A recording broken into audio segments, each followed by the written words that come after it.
Nosotros oramos en tu nombre porque creemos que tú eres el dador y retenedor a la vez de aquellas cosas por las cuales te oramos. Nosotros oramos en tu nombre porque reconocemos que es por tus méritos que nosotros, tus hijos, somos bendecidos. Nosotros oramos en tu nombre porque esa es tu imagen que Dios nos está formando. Señor, yo quiero pedirte en el día de hoy que aquellos de nosotros que hemos sido regenerados, que aquellos de nosotros en quienes tú estás tallando la imagen de Cristo, podamos ser tallados aún más y que hayan cosas que puedan caerse en la medida en que la palabra es expuesta, ojos abiertos, áreas oscuras de nuestro caminar y de nuestras vidas que sean iluminadas, amarras que sean quebradas, que haya liberación de vidas que hayan estado presas del pecado o presas en la incredulidad o presas en la dureza del corazón o presas de insensibilidades. Señor, permite que el Espíritu de Dios que mora en nosotros pueda iluminar el texto, iluminar la mente de quien predica, de quien escucha. Y yo te pido a título personal que yo sea el primero en ser tallado en la mañana de hoy, porque cuando eres tú quien hace el trabajo, es un trabajo que en nuestro lenguaje pudiéramos llamar fino, pero con el lenguaje del reino de los cielos llamamos santo. Padre, sé con el predicador de una manera que quizás él no lo pueda ni siquiera imaginar, para que el trabajo que tú hagas por medio de la predicación de tu palabra sea divino y no terrenal. Sea con nosotros. Desciende ahora, Dios. Señor, tu trabajo no comienza cuando la palabra comienza a ser expuesta. Tu trabajo comienza desde que entramos en este lugar y te decimos: Señor, obra en mí.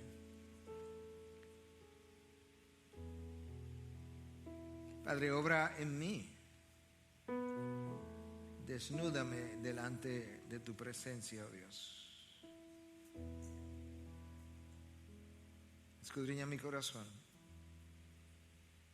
Aún ahora, antes de predicar, escudriña el corazón de cada uno de nosotros y mira si hay algún elemento de iniquidad en nosotros.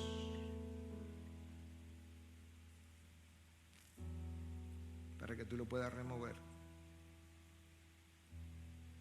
y yo pueda verdaderamente reflejar las virtudes de aquel que me llamó de tanta oscuridad a tu luz admirable. En el nombre de Cristo y en el poder del Espíritu oramos. Y su pueblo dice: amén, amén. Bendiciones. Amén. Bueno, les invito a abrir una vez más la carta de Pablo a los romanos.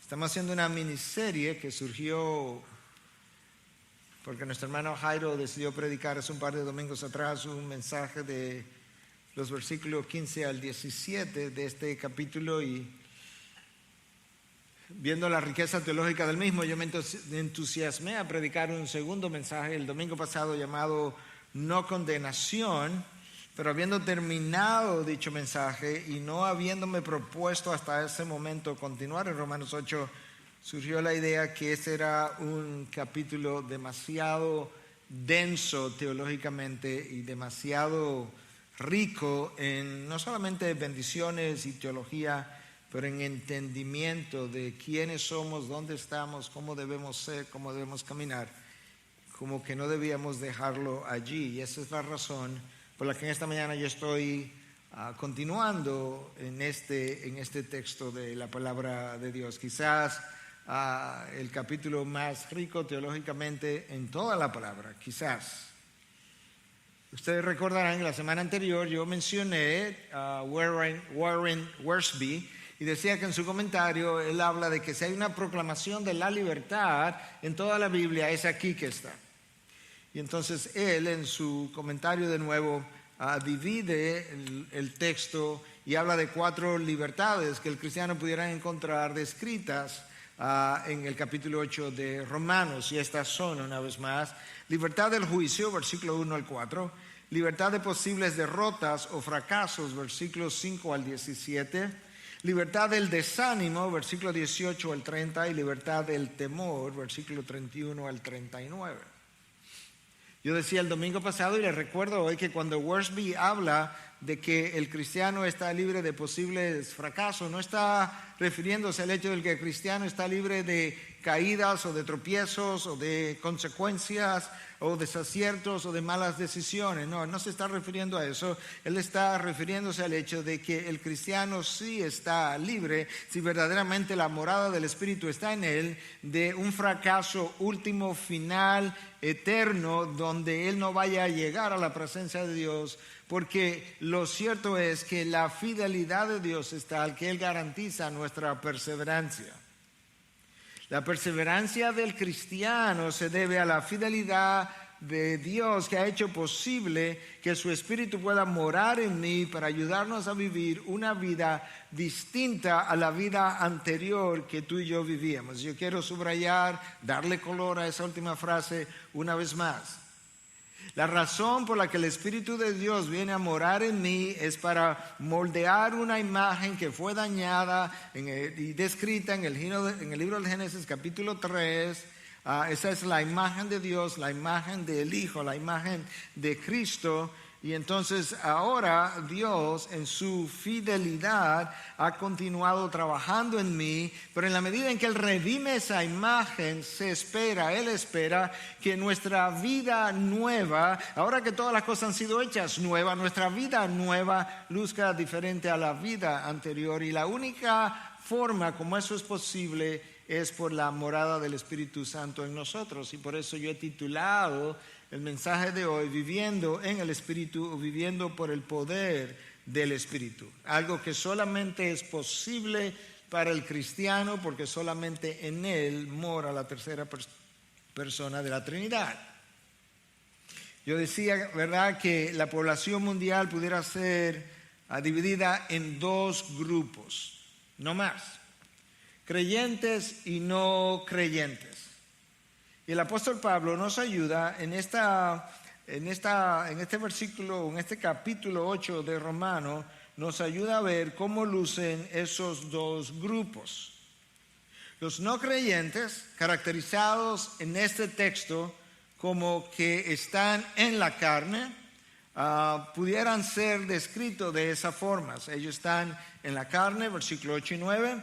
Ellos tienen la mente puesta en la carne, versículos 5 al 7, y ellos viven de acuerdo a la carne, versículos 4 y 5. Este es un grupo. El otro grupo es un grupo que está en el Espíritu, versículos 8 y 9, descrito en los mismos versículos. Tienen la mente puesta en el Espíritu y ellos viven por el Espíritu o conforme al Espíritu, versículos 4 y 5. No hay un tercer grupo otra vez. Yo quiero recordar que todos nosotros pertenecíamos o estábamos en la carne antes de encontrarnos con Cristo, reconocer nuestra condición de pecador, haber sido perdonados por la sangre derramada, el sacrificio ofrecido, habiendo reconocido a Cristo como nuestro Señor y Salvador, y entonces habiendo recibido el Espíritu de Dios para habitar en nosotros. Hasta ese momento nosotros todos estábamos en la carne. Pero una vez el Espíritu viene y regenera el alma, ahora se supone que todas las cosas viejas pasaron, todas fueron hechas nuevas. Yo soy una nueva criatura y la nueva criatura debe tener una nueva forma de pensar, una nueva forma de vivir, debe tener un nuevo estilo de vida. Esa es la obra del Espíritu de Dios en nosotros. Ese es el testimonio de los hijos de Dios que han sido adoptados como parte de la familia de Dios, de la que hablaba Jairo en su mensaje hace 2 domingos atrás. Y con eso entonces yo quiero invitarte a que leas conmigo a partir del versículo 6. Es posible que su boletín diga versículo 7, pero vamos a leer a partir del versículo 6 para conectar mejor con el mensaje del domingo anterior, y vamos a leer hasta el 14. Porque la mente puesta en la carne es muerte, pero la mente puesta en el Espíritu es vida y paz. La mente puesta en la carne es enemiga de Dios, porque no se sujeta a la ley de Dios, pues ni siquiera puede hacerlo. Y los que están en la carne no pueden agradar a Dios.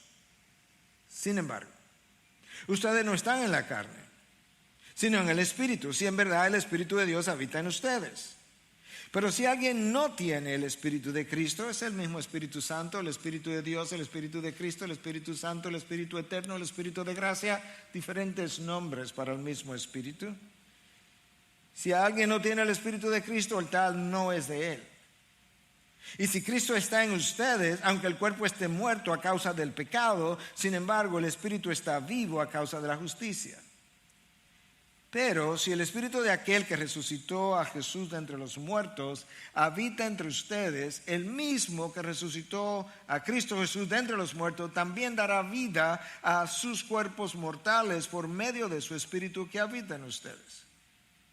Así que, hermanos, somos deudores, pero no a la carne, para vivir conforme a la carne. Porque si ustedes viven conforme a la carne, habrán de morir. Pero si por el Espíritu hacen morir las obras de la carne, vivirán. Si por el Espíritu hacen morir las obras de la carne, vivirán.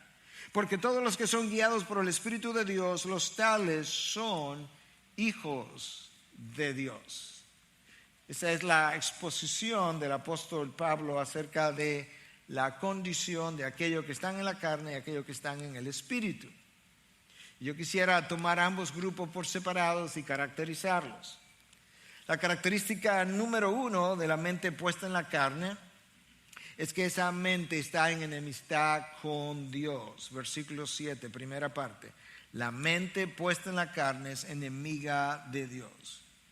En el versículo anterior se nos dice que esa mente está muerta. Como está muerta, esa mente no entiende, no desea y no es estimulada por la verdad de Dios. No puede, porque el muerto no puede responder. Esa es la mente del no creyente. Para él la revelación de Dios parece un tanto aburrida. De hecho, Pablo le dice a los corintios que para esos que están todavía en el estado de incredulidad, la predicación de la palabra es necedad o locura, dice el apóstol Pablo. Bueno, la mente puesta en la carne, como es enemiga de Dios, siente un rechazo hacia lo que Dios ha revelado. Y claro, porque ella no solo es enemiga de Dios, pero ella tiene una guerra, ella mantiene una guerra contra las cosas de Dios. La palabra traducida ahí como enemiga en el griego es ektra, del vocablo ektros, que significa hostil. Puede poner la mente puesta en la carne, la mente del incrédulo es hostil, es antagónica, es agresiva y es opuesta a Dios. Por eso yo decía que esa mente mantiene una guerra permanente contra Dios, aun cuando no lo sepa o aun cuando ella lo niegue. Porque es hostil, es antagónica, es agresiva. Esa es la primera característica de la mente puesta en la carne. La segunda característica es que esa mente no se sujeta a la ley de Dios. No solamente es enemiga, pero ni siquiera se somete a la ley de Dios. Es como el fruto de la enemistad es la falta de sumisión. Y quizás para nosotros poder entender un poco mejor, más ampliamente de lo que la carne es capaz, quizás debiéramos considerar, rumiar un poco las palabras del pastor Ray Stedman cuando escribió acerca de la carne. Yo sé que en algún momento, en algún lugar de nuestro tiempo aquí en IBI hemos leído esto, pero la repetición es la clave del aprendizaje y en segundo lugar, el olvido es la característica del ser humano. De manera que presta atención a lo que la carne es capaz de hacer. La carne es abiertamente arrogante, autoritaria, jactanciosa, lujuriosa, cínica y orgullosa. Así la vemos descrita en Efesios 5. Pero cuando es llevada contra una esquina por el poder del Espíritu, puede asumir un poder de rectitud, un porte de rectitud y convertirse en piadosa, religiosa, escrupulosa de la moral, celosa por el trabajo de la iglesia e indignada por lo mal hecho, tornándose provocadoramente evangélica. La rectitud de la carne es siempre una rectitud falsa. La rectitud de la carne es siempre una rectitud falsa, está centrada en el yo y por lo tanto no será más que autojusticia. La carne se puede memorizar la escritura. La carne puede impartir clases en la escuela dominical. La carne puede distribuir tratados, dar grandes sumas de dinero, ofrecer un testimonio conmovedor, dar una clase bíblica, cantar solos o predicar un sermón. Puede inclusive pedir excusa de cierta manera y arrepentirse hasta cierto grado o sufrir con aire de mártir. Por ahí hay algo que la carne nunca podrá hacer. Hará todo lo posible por sobrevivir, pero no cederá terreno, nunca se entregará ni cambiará, nunca se rendirá, nunca. Es resbalosa y evasiva. Y cuando se ve acorralada simplemente adopta otro disfraz y reaparece de otra forma, pero sigue siendo la misma vieja, fatal y malvada carne. Cuando se ve acorralada prefiere destrozar tu vida antes que rendirse. Cuando se ve acorralada la carne prefiere destrozar tu vida antes que rendirse. Pregunta a Stedman, ¿has podido comprobar la veracidad de esto? Así se comporta la mente puesta en la carne. Por eso es que Romanos 8:6 dice que esa mente es muerte. Stedman describe una mente rebelde que siempre tiene su propia opinión y su opinión es la única verdadera y valedera. Es una mente argumentativa que prefiere sufrir las consecuencias de las malas decisiones antes que someterse a la voluntad de Dios. Es una mente que prefiere perder sin someterse que ganar en sumisión. Déjame decir esto otra vez. Es una mente que prefiere perder sin someterse que ganar en sumisión. Es la mente que escucha la verdad de Dios, pero entiende que las cosas que lee en la Biblia no son exactamente así y las reinterpreta. Es una mente rebelde. Uno de los diccionarios consultados dice que define la palabra rebelde como alguien difícil de educar, dirigir o controlar porque no obedece a lo que se le manda. Entonces, así es la mente puesta en la carne. En primer lugar, está en enemistad con Dios. En segundo lugar, no se somete a la ley de Dios. Y te acabamos de leer de Stedman cómo él la pudo personificar. Y la tercera característica de esa carne es que tiene una incapacidad para someterse a la ley de Dios. Es enemiga, no se somete, pero ni siquiera puede hacerlo, dice el versículo 7 de Romanos 8 que nosotros leímos. Cuando Adán pecó, Adán hundió a la raza humana de una manera tan profunda que no solo la dejó en una condición de rebelión o de oscuridad, sino que también la dejó en una condición de inhabilidad. Adán sumergió a la raza humana no solamente en una condición de oscuridad, sino también en una condición de inhabilidad, y por tanto la mente puesta en la carne ni siquiera puede someterse a la revelación de Dios. Aun si quisiera, aunque nunca quiere, esa mente no puede. Entonces tenemos tres características de la mente puesta en la carne en un solo versículo. Versículo 7 es enemiga de Dios, no se somete a Dios y ni siquiera puede hacerlo. Característica número 4 de esa mente puesta en la carne, o de aquellos que viven según la carne, es su incapacidad para agradar a Dios. Versículo 8. Y los que están en la carne no pueden agradar a Dios. No es difícil, es imposible.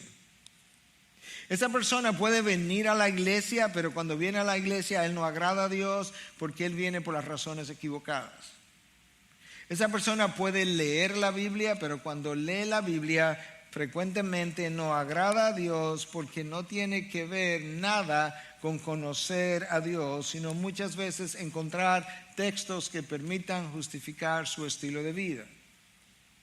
Esa persona puede orar, pero cuando ora no agrada a Dios porque pide con las razones o por razones equivocadas. Tú puedes ver entonces que ciertamente esa mente no puede agradar a Dios. De hecho, el autor de Hebreos nos ayuda a entender un poco más de dónde viene esa incapacidad. Porque Hebreos 11:6 nos dice que sin fe es imposible agradar a Dios.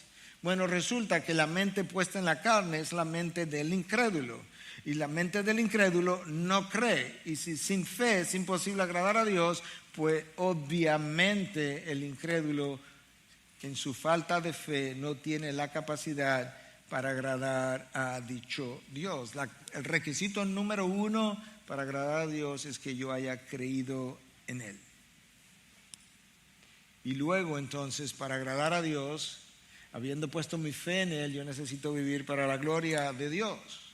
Cuando hablo, cuando sirvo, cuando vendo, cuando compro, cuando trabajo, cuando te diviertes, cuando vacacionas, cuando ves televisión, cuando estás en la intimidad de tu alcoba. Todo para la gloria de Dios. El inconverso no puede hacer tal cosa. Entonces ahí tenemos 4 características de la mente puesta en la carne. El apóstol Pablo va ahora a hacer un giro y nos va a ayudar a ver 3 o 4 características de la mente puesta en el espíritu a partir del versículo 9. Entonces, característica número 1 de aquello que está en el espíritu es que en ellos mora el Espíritu de Dios. Versículo 9. Sin embargo, ustedes, los romanos, Pablo asume que esa gente se ha convertido de nuevo, ha tenido un nuevo nacimiento, no están en la carne. Y si no estoy en la carne, ¿dónde estoy? Sino en el Espíritu. Tú puedes ver que hay 2 estadios básicamente donde la gente puede estar. O está en la carne o está en el Espíritu. Si en verdad el Espíritu de Dios habita en ustedes. Pero si alguien no tiene el Espíritu de Cristo, el tal no es de Él. Bueno, Pablo dice aquí algo de 2 maneras, una positiva y una negativa. Él dice que al afirmar que estamos en la carne, que no estamos en la carne, me está diciendo que estoy entonces en el Espíritu que mora en nosotros. Pero luego me dice que si ese Espíritu no mora en mí, el Espíritu de Cristo, entonces no soy de Él.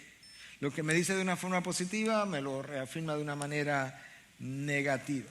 De manera que en ese solo versículo Pablo me deja ver que la característica distintiva del creyente no es que él ora, no es que viene a la iglesia, no es que él ha sido bautizado, no es que él tiene un pastor, no es que él tiene un grupo pequeño, es que en él mora el Espíritu Santo.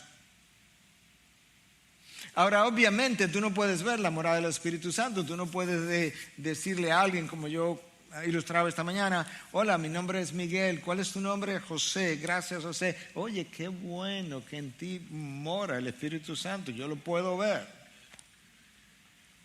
No, tú no lo puedes ver. pero tú puedes ver su fruto.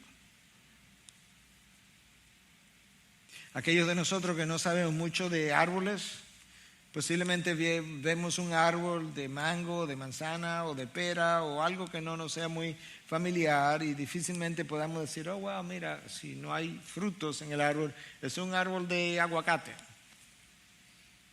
Pero una vez los aguacates son vistos, los mangos son vistos, cualquier otra fruta, nosotros podemos ver el fruto y por el fruto identificar el árbol. De esa misma manera, el apóstol Pablo nos ayuda en Gálatas 5, 22, 23 a reconocer el cristiano por el fruto. Y el fruto del Espíritu, la palabra fruto ahí en el original tiene que ver con el origen de, la procedencia de algo, de tal manera que estas características proceden del Espíritu. Es amor, es gozo, es paz, paciencia, benignidad, bondad, fidelidad, mansedumbre, dominio propio. Nota que el fruto del Espíritu no dice que es venir a la iglesia, aunque yo creo que tú debes venir a la iglesia. No dice que es estar en un grupo pequeño, aunque yo creo que eso debería de ser casi mandatorio, estar en un grupo pequeño. No dice que tú debes leer la Biblia, aunque yo entiendo que todos nosotros debiéramos leer la Biblia. El fruto del Espíritu tiene que ver con cualidades del carácter que Dios está formando y que otros pueden ver. Esta es la manera como John MacArthur lo define. Él dice, el fruto del Espíritu es el indicador externo de la salvación. No veo el Espíritu, veo su fruto y ese es el indicador externo de la salvación. Quizá yo pudiera ilustrarlo de esta forma. Nosotros somos la tierra. La palabra de Dios es la semilla que se siembra. El Espíritu Santo es el jardinero que cultiva el árbol. Las circunstancias de la vida, no importa cuáles son, las buenas y las malas, y las no tan buenas y las no tan malas, son el abono para la tierra, para que el fruto del Espíritu pueda florecer o crecer. Y mi obediencia es la rendición de mi mente, de mi corazón y de mi voluntad al Espíritu de Dios. Cuando nosotros cedemos el control al Espíritu, nosotros comenzamos a crecer en la fructificación. Y la obediencia contribuye al desarrollo del Espíritu, o del fruto del Espíritu, pero al mismo tiempo la obediencia en sí mismo es un fruto de ese Espíritu. Ahora, la manera como el Espíritu de Dios opera en nosotros es a través de una transformación que ocurre de adentro hacia afuera. Mucha gente quisiera que las cosas que hacen afuera, en términos ministeriales, terminen transformando su vida, pero eso no va a ocurrir así. La manera como el Espíritu de Dios opera es de adentro hacia afuera. El entrenador no está afuera de nosotros, el entrenador está adentro de nosotros. Y la forma como Él comienza a cambiarnos, Él comienza a cambiar nuestra forma de pensar, tras ser transformados por medio de ¿qué? De la renovación de vuestra mente. Cuando yo comienzo a cambiar mis formas de pensar, cuando el Espíritu de Dios comienza a cambiar mi forma de pensar, yo comienzo a cambiar mi forma de hablar. Yo comienzo a cambiar mi forma de actuar. Yo comienzo a cambiar la forma de valorar a las personas y a las circunstancias. Yo comienzo a cambiar las formas de respetar y de cuidar al otro. Yo comienzo a cambiar mi forma de ver la vida. Yo comienzo a cambiar mi forma de exigir a no exigir, de demandar a no demandar, de ver que ciertamente nosotros estamos mejores de lo que merecemos. Yo comienzo a cambiar mi forma de perdonar y de pedir perdón. Yo comienzo a cambiar mi forma de sumisión. Y todo eso se traduce entonces en un estilo de vida que comenzó con una transformación de la mente que hace que yo lleve a esa mente a rendirse todavía más a la acción del Espíritu y que yo lleve mi corazón para que mis emociones puedan rendirse también al control del Espíritu y yo lleve también mi voluntad a rendirse a la acción del Espíritu. Y cuando eso ocurre, eso es la definición de la llenura del Espíritu. No hay nada místico acerca de la llenura del Espíritu. Es completamente ordinario o más bien práctico. Esa es la palabra. La llenura del Espíritu es simplemente el control que el Espíritu ejerce sobre nosotros en la medida en que nosotros rendimos diferentes áreas de nuestras vidas. De hecho, cuando Pablo le dice a los efesios, sed llenos del Espíritu, se lo dice en el mismo versículo donde les dice que no se emborrachen, que no estén bajo el control, por así decirlo, del alcohol, sino que en vez de estar bajo el control del alcohol, debieran estar bajo el control del Espíritu. Eso es exactamente en qué consiste la llenura. Ser lleno del Espíritu es ser bajo el control o estar bajo el control del Espíritu de Dios. En esa misma carta a los Gálatas, Pablo le dice en 5:16, andad por el Espíritu. La palabra traducida ahí como andar es peripazo. Y esa palabra está en un tiempo imperativo y presente. Bueno, ¿cuál es la utilidad de saber algo del tiempo gramatical de ese verbo? Bueno, es que el imperativo implica que esto no es una opción que yo tengo, esto no es una sugerencia, esto no es una buena idea que ustedes debieran considerar para poner en práctica. No, esto es una obligación que tú tienes y la forma presente del imperativo me dice, y esto no es para el día de hoy ni para el día de mañana, esto es para todos los días. De manera que Pablo está diciendo, andar en el Espíritu, andar por el Espíritu. Y la pregunta es, ¿cómo yo hago eso? Bueno, el apóstol Pablo está tratando de ayudarme a entender a través de este texto de Romanos 8 y otros textos que estamos usando como complementarios de cómo es que eso luce y cómo es que eso se logra. Ahora escuche la segunda característica de la mente puesta en el Espíritu y no en la carne. Es que Él está vivo en su espíritu, pero al mismo tiempo Él tiene un cuerpo de muerte. Él tiene un cuerpo de muerte todavía. Versículo 10. Y si Cristo está en ustedes, aunque el cuerpo esté muerto, ahí está, pero Cristo está en mí. Aunque el cuerpo esté muerto a causa del pecado, sin embargo el espíritu está vivo a causa de la justicia. ¿Qué es lo que Pablo está ayudándome a entender? Bueno, está ayudándome a entender que mi alma, mi espíritu fue regenerado, pero mi cuerpo todavía tiene deseos caídos, deseos pecaminosos. Y en ese sentido, mi espíritu ha sido avivado, está regenerado, está listo para entrar a la presencia de Dios, pero mi cuerpo en la condición que está no ha sido regenerado, no ha sido avivado. Él permanece muerto porque él permanece con deseos por las obras de la carne y obras caídas.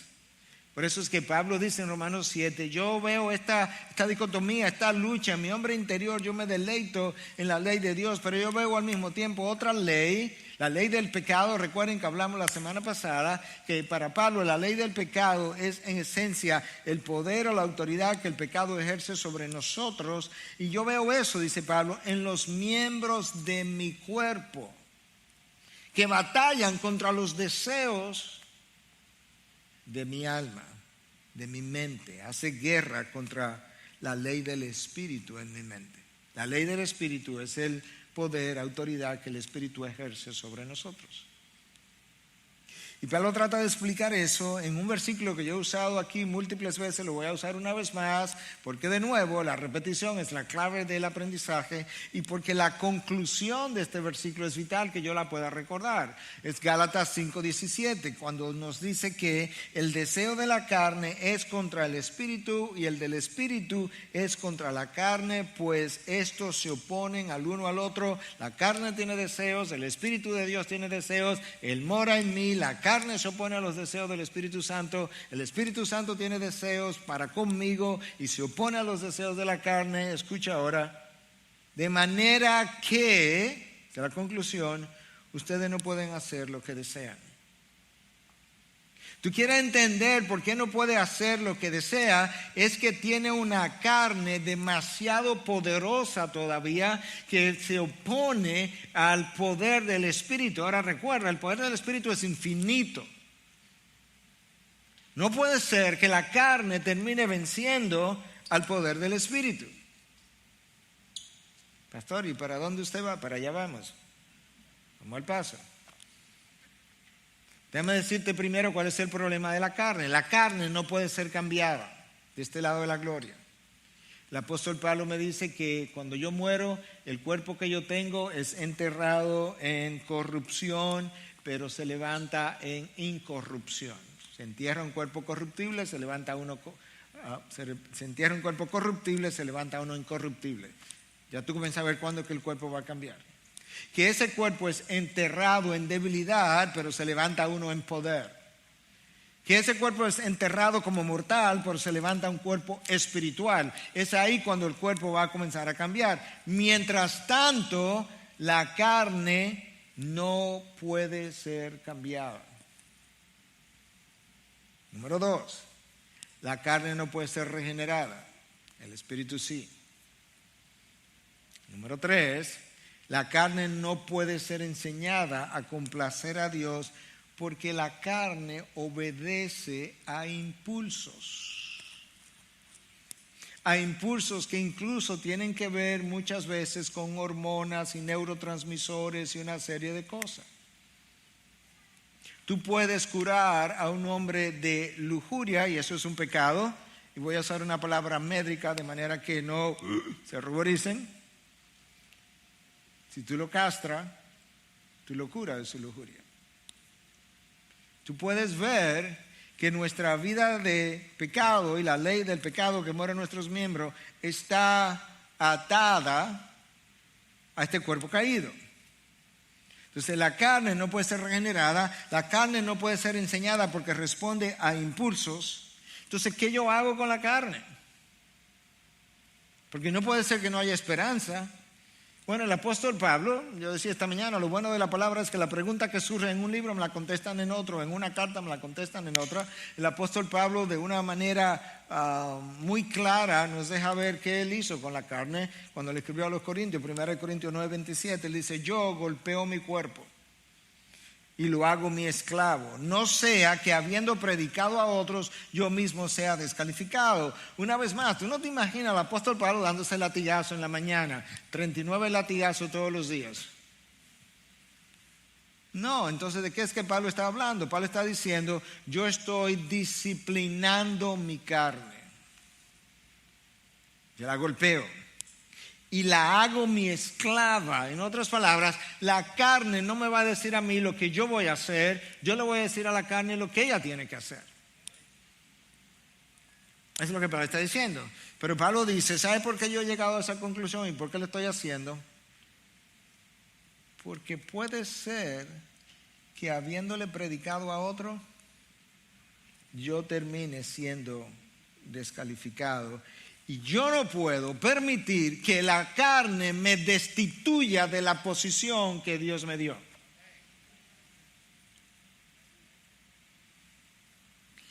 Lo ilustraba así esta mañana.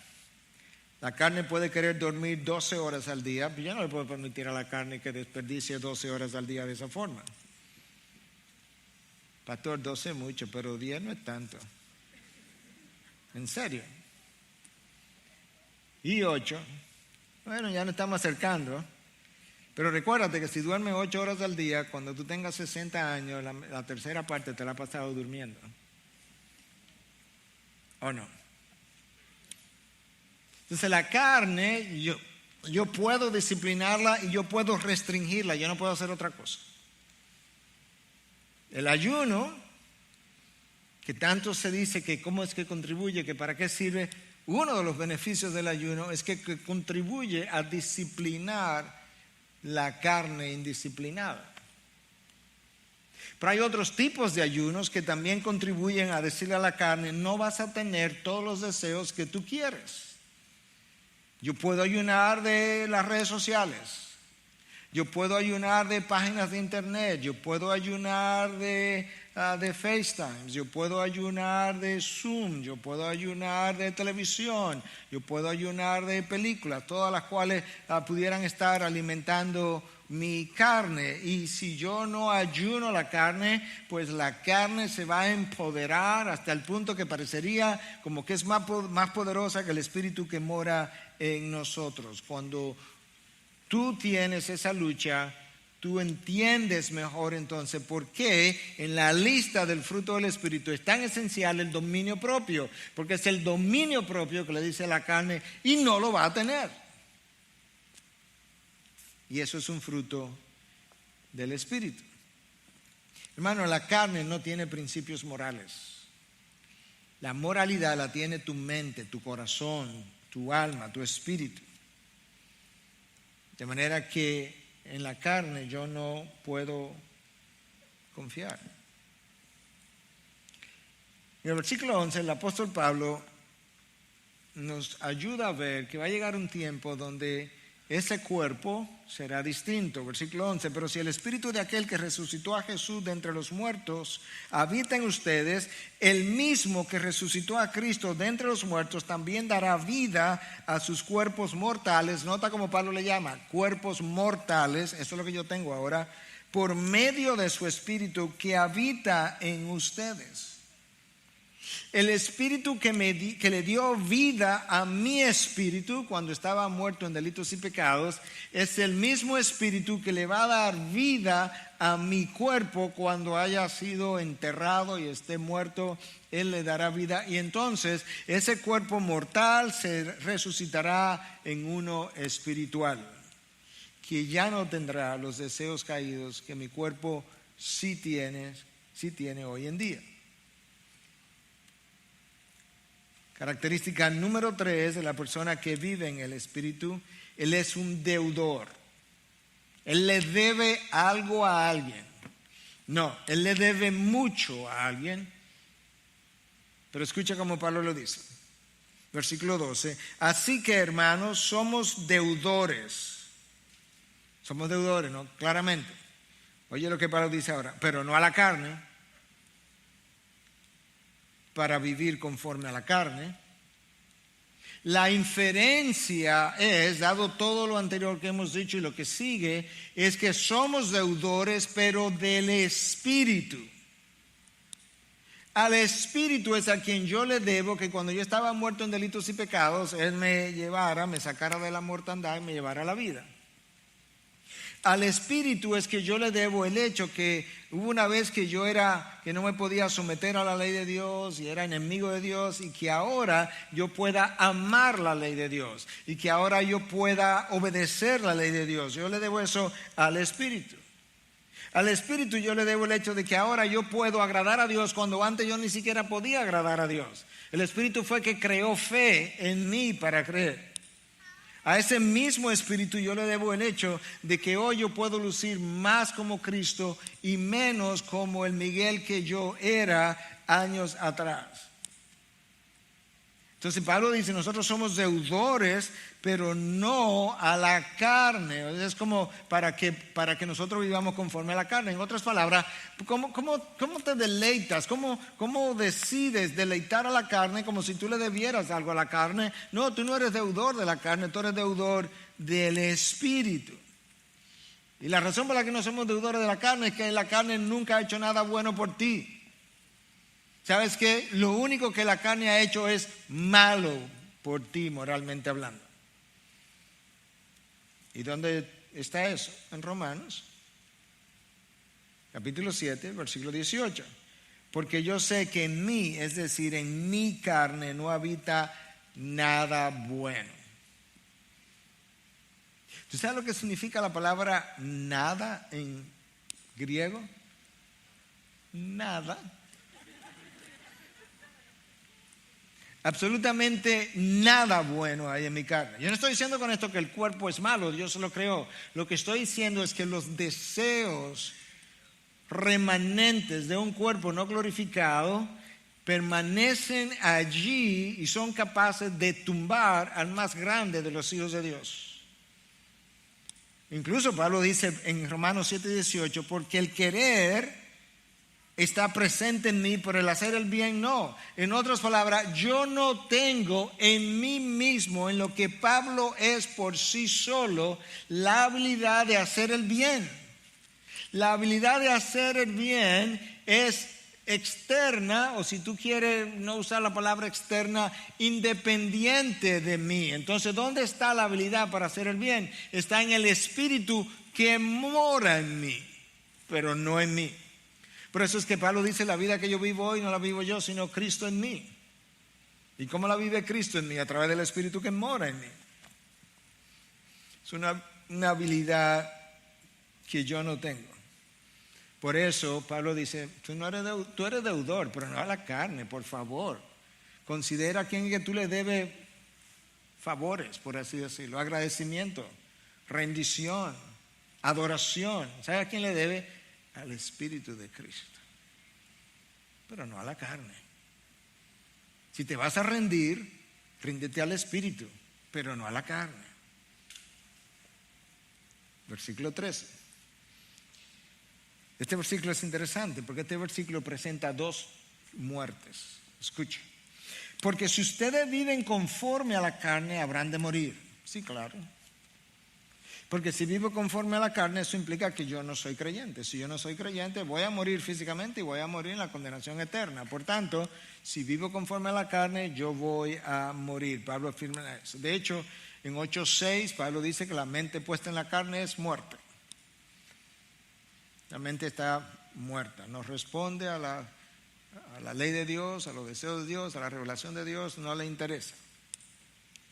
Ahora Pablo me dice, por otro lado, me presenta otro tipo de muerte en el mismo versículo.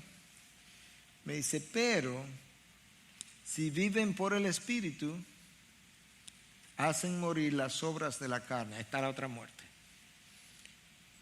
¿Qué es lo que se va a morir? Las obras de la carne. ¿Cómo se va a morir? ¿Cómo se van a morir las obras de la carne? Por el Espíritu. Si viven por el Espíritu termina sofocando las obras de la carne. Porque el Espíritu va a ir tomando tal control de tu vida que va a ir rechazando aquellas cosas que empoderaron a la carne y ahora las va a ayunar la carne hasta sofocarla. Ahora el Espíritu hace esa parte, pero ¿sabes qué? Hay una responsabilidad que es enteramente mía de yo poder empoderarme o hacer uso del empoderamiento que el Espíritu me ha dado para yo poder obedecer y someterme y colaborar en mi proceso de santificación. Yo tengo que hacer uso del poder que el Espíritu me da. Yo tengo que hacer uso de la iluminación que el Espíritu me da para entender las Escrituras de manera que ellas puedan transformarme todavía más. Yo tengo que hacer uso de lo que Dios pone en mí, que crea el querer como el hacer, para yo poder entonces hacer aquellas cosas que anteriormente no hacía. Yo lo ilustraba de esta mañana. Yo decía que todos nosotros tenemos una necesidad de ejercitarnos, pero por diferentes condiciones yo entiendo que yo tengo todavía más necesidad que muchos de ustedes en ejercitarme. Pero ¿sabes qué? A mí no me gusta el ejercicio. Yo siempre tengo una razón para no hacerlo. Entonces, hay días que yo digo, yo quisiera hacer ejercicio del querer. Entonces parece que el querer está en mí. Pero ahora tengo que hacerlo. Y digo, yo no voy a poner a eso ahora. Pero mira la caminadora y está en mi habitación. Sí, pero yo no voy a poner a eso ahora. Yo tengo el querer, yo dije que yo quiero hacer. Y de hecho yo tengo el hacer, porque tengo la caminadora y está en mi propia habitación. ¿Qué es lo que yo no tengo? Yo no tengo la disposición.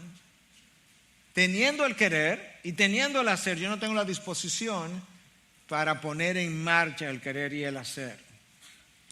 Y a veces yo me digo, tú no lo haces por vago, por lo menos en un ejercicio. Muchos de nosotros, Dios pone el querer y el hacer y no lo hacemos porque somos vagos espiritualmente. Esa es la realidad. Entonces mira cómo es que, mira, Pablo dice que si vives por el Espíritu hace morir las obras de la carne. Entonces déjame ilustrártelo eso con la palabra de Dios. En Gálatas 5:20, Pablo dice categóricamente, nos da una lista de obras de la carne. Las obras de la carne son, hablamos de eso la semana pasada, pero déjame usar el texto de otra manera ahora. Entonces, en esa lista de las obras de la carne está la ira, por ejemplo. Pero en Gálatas 5:23 se me habla de que el fruto del Espíritu es la mansedumbre. En la medida en que el Espíritu toma control de mí y produce el fruto de mansedumbre, en esa misma medida la mansedumbre hace ahogar la ira, que es el fruto de la carne. ¿Me entendieron? Déjame seguir ilustrando para los que no me han entendido todavía. En Gálatas 5:20 se nos dice que la división entre yo y mi hermano es una obra de la carne. Claro, tú no piensas que eso es una obra del Espíritu. Pero en Efesios 4:3 se me habla de la unidad del Espíritu. De manera que el fruto del Espíritu en mí causa una unidad que destruye la obra de la carne llamada división. En Gálatas 5:20 se me dice que los pleitos son una obra de la carne.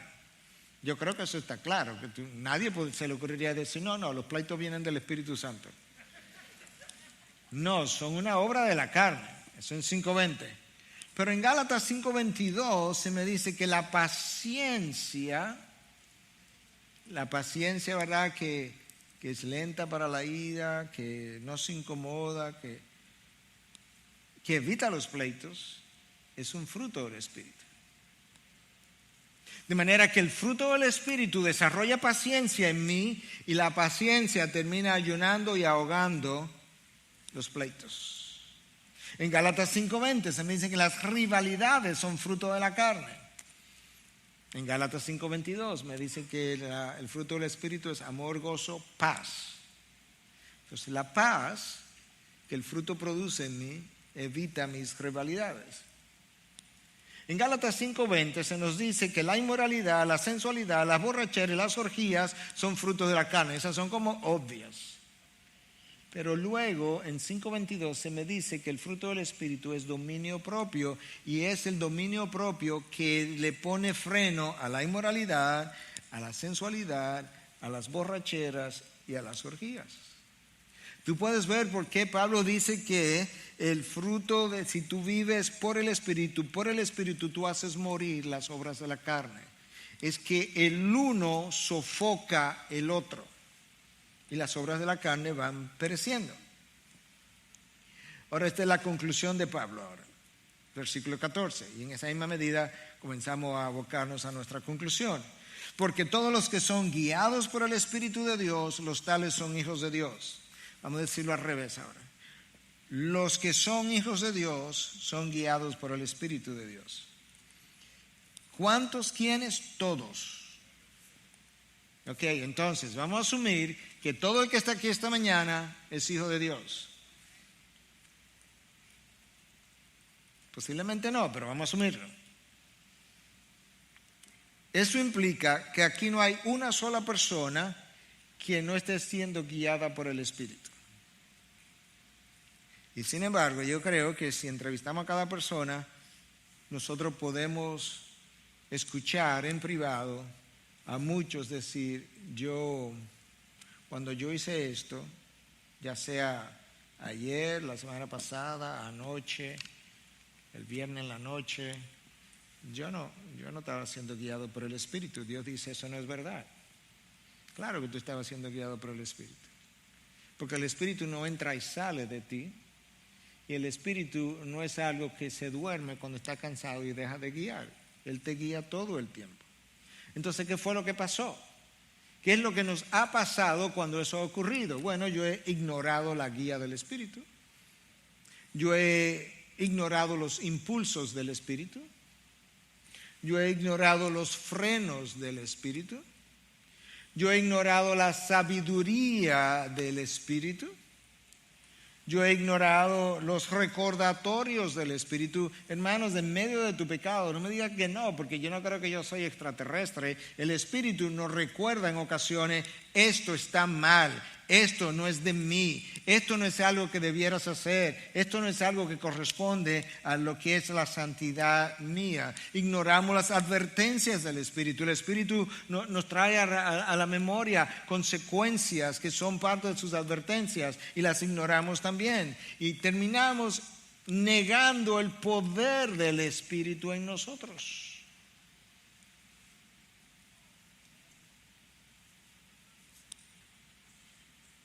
Todos los hijos de Dios son guiados por el Espíritu.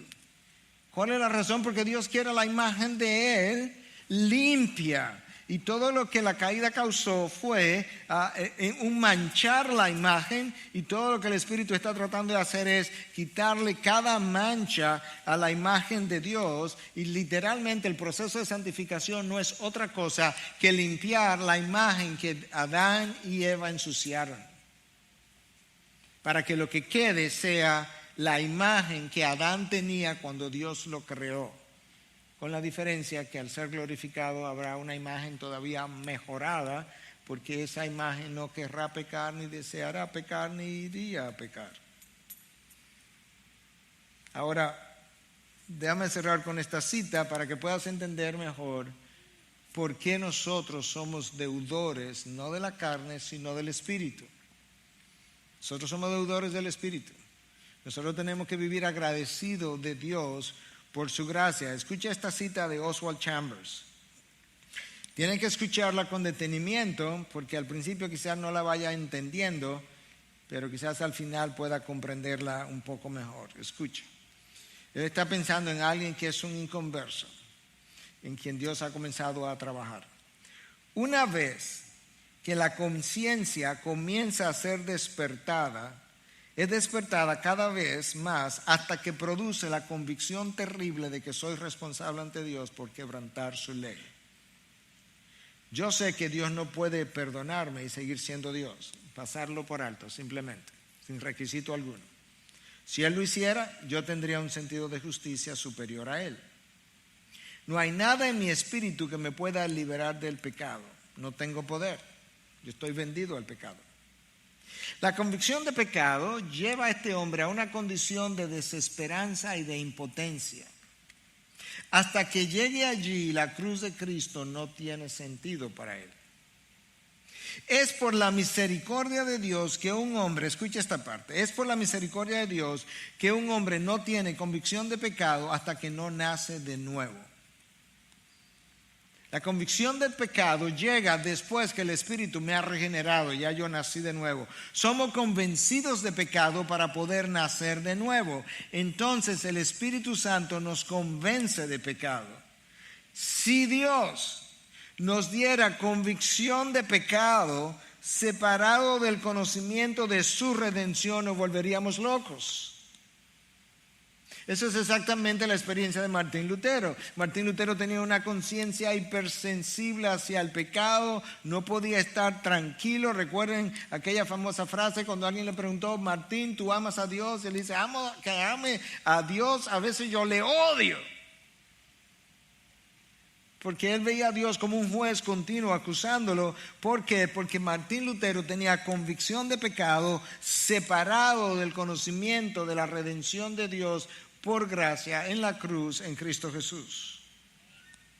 Cuando la convicción de lo que realmente es el pecado para Dios es sentida, el lenguaje no puede describir su enormidad. Cuando la convicción del pecado, de lo que yo he hecho, lo grande que eso es para Dios, cuando eso es sentido, tú no tienes palabra para describir la enormidad de tal cosa. La única palabra que lo expresa es el Calvario. Porque la enormidad de mi pecado es lo que lleva a la enormidad de la crueldad de la cruz de Cristo. Si veo el pecado separado de la cruz, el suicidio sería la única manera estúpida de escape. Si veo el pecado en toda su dimensión y no cruz, lo único que tendría sentido es el suicidio, pero sería un escape estúpido.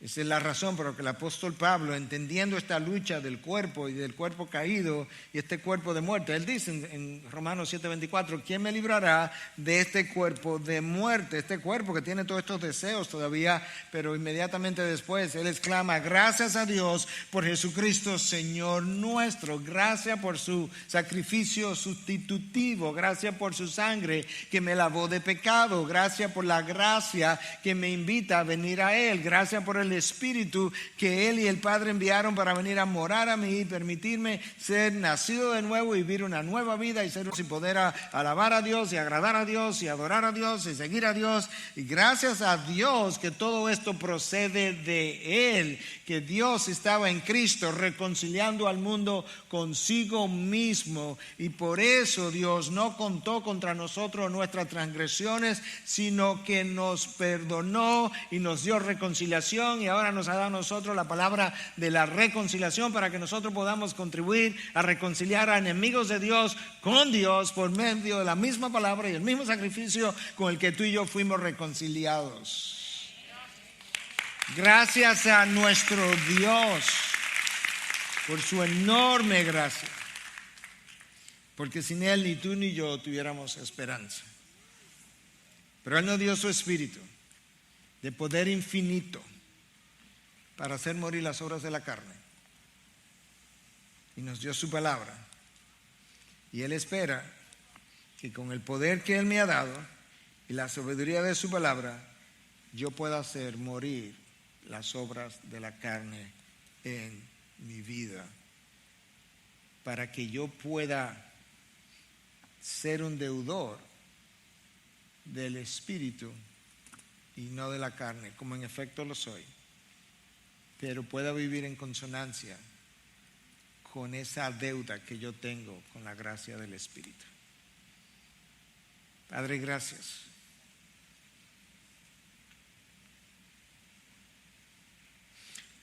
Porque tú, sabiendo la enormidad de la lucha de aquello que hemos sido redimidos contra la carne, contra el mundo y contra Satanás, tú no simplemente nos diste mucho poder para vencer la lucha. Lo increíble es que tú nos diste tu poder infinito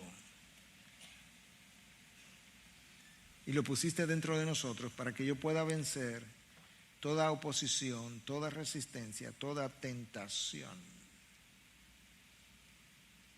Señor, gracias por capacitarnos de tal manera. Gracias por entrenarnos y cambiarnos desde adentro hacia afuera. Gracias porque ciertamente tú no solamente hiciste lo que hiciste, sino que revelaste de manera clara en tu palabra en qué consiste toda esta lucha para que yo sepa cómo librarla. Gracias por Cristo Jesús,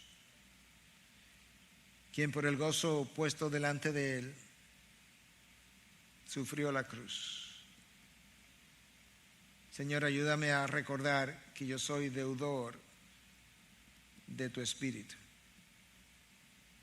Gracias, Cristo, por justificarme en la cruz, y gracias, Espíritu Santo, por santificarme aquí en la tierra.